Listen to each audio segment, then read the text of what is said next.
So the scones are a blueberry lemon with a light cream cheese frosting, and it's part of the breakfast menu for Rose Hill Bed and Breakfast.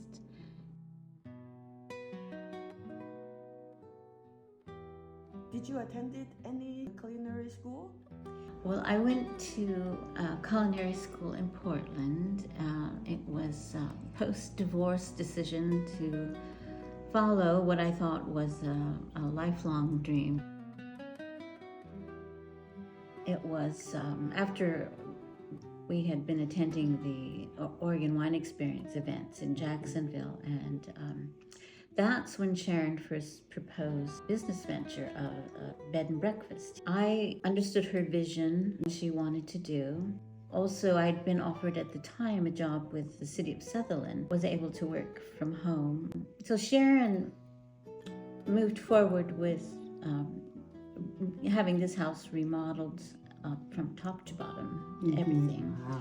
This is her property, so she owns the property. She and her first husband purchased the property in the 80s, and that's when they started their winery, which was Chateau Lorraine. Sharon has the ranch, and her now ex-husband has the winery. When she was first talking about it, about the idea of it, and I could see what her vision was. We had a lot of very similarities in the style of it, the type of experience that people would have here.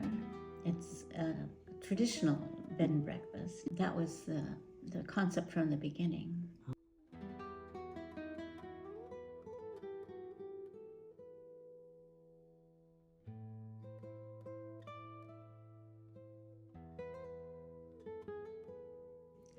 It did take quite a long time to get the house ready and certified and permits and all of that. And then, of course, we went into the shelter-in-place phase of COVID.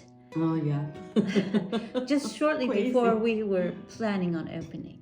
So then it was a 2-year on hold. Oh, wow. So that was 2019.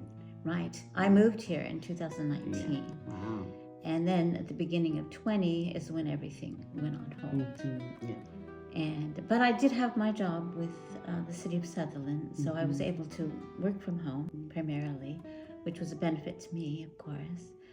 And it kind of gave me the opportunity to see what worked here and just refine and define things. So that was the beginning of it, and then was able to open in 22 when we all came out of the shelter in place. It's been a growing business since then.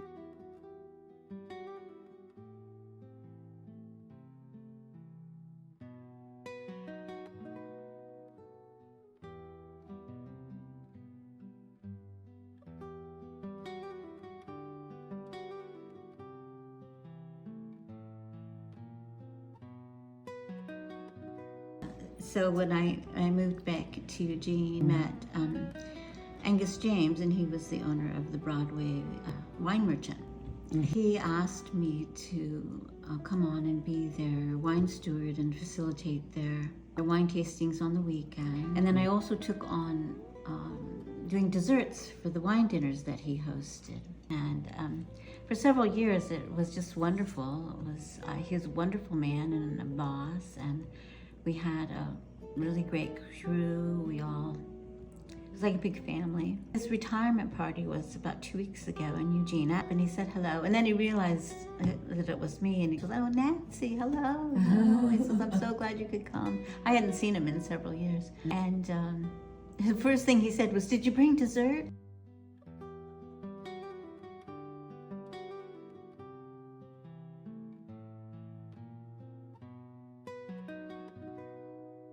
Played around with the recipe a little bit, and I'm a big fan of using these self-rising flours. They make them very fluffy.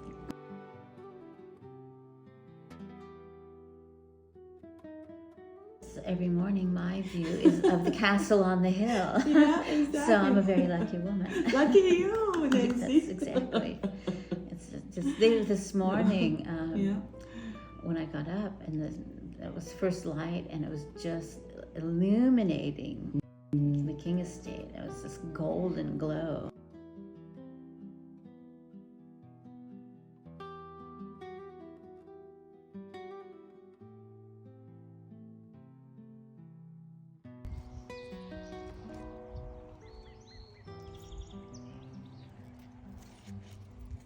It's a joy to just look outside. Isn't it? Yes. Yes. And I always tell people it doesn't matter the season, the time of day, it's always beautiful here.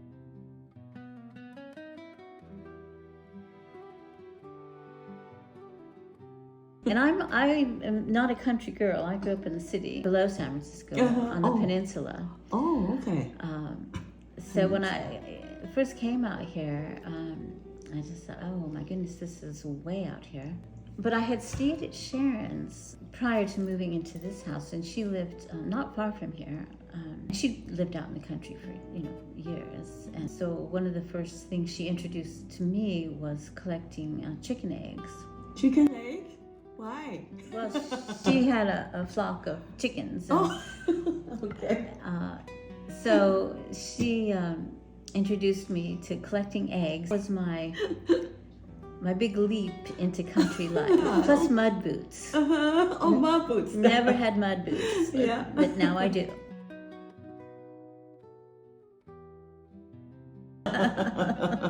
Oh, well, that's good change. Which are always in my car. This is certainly a place that made the adapting to country life pretty easy.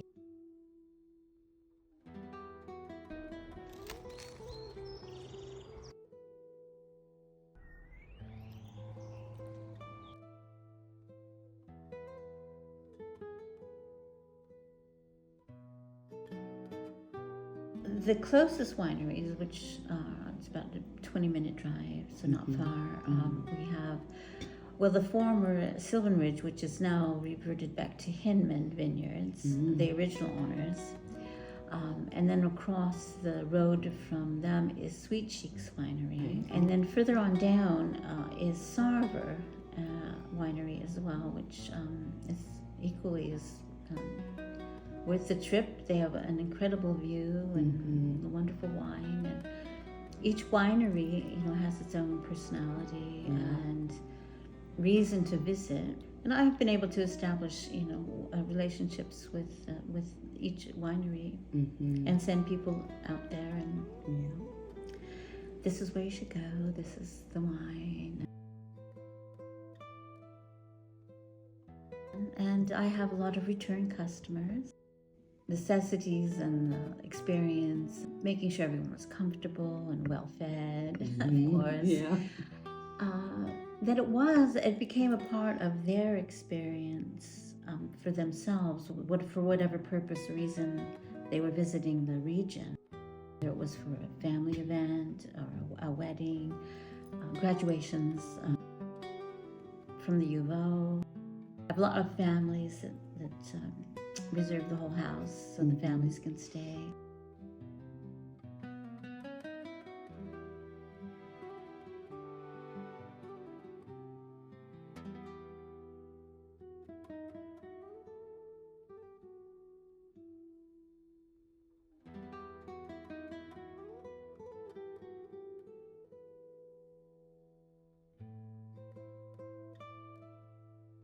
I had a woman return and pick up some things that her son had left here, and she said, we just had such a lovely time, and we're so glad that we were able to stay here as a family. I think that's when it just became really clear to me that this was part of the memory making. Yes, exactly. And I do try and make sure that is a good memory for everyone.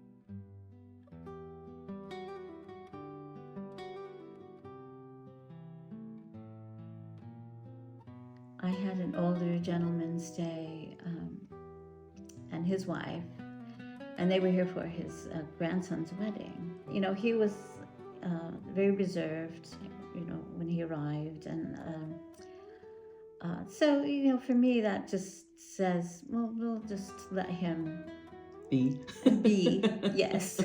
He was was not talking much about his grandson or the wedding that was coming up, which I thought was unusual because people will talk endlessly, if they're here for a wedding. There is that element of just stepping back and letting the person open up on their own time. And by the end of their stay, he was like, had all his photos out to show me and just going through it all. He just completely changed and was sharing his day with me. So that was very sweet. My hope is that their experience is one where they felt welcome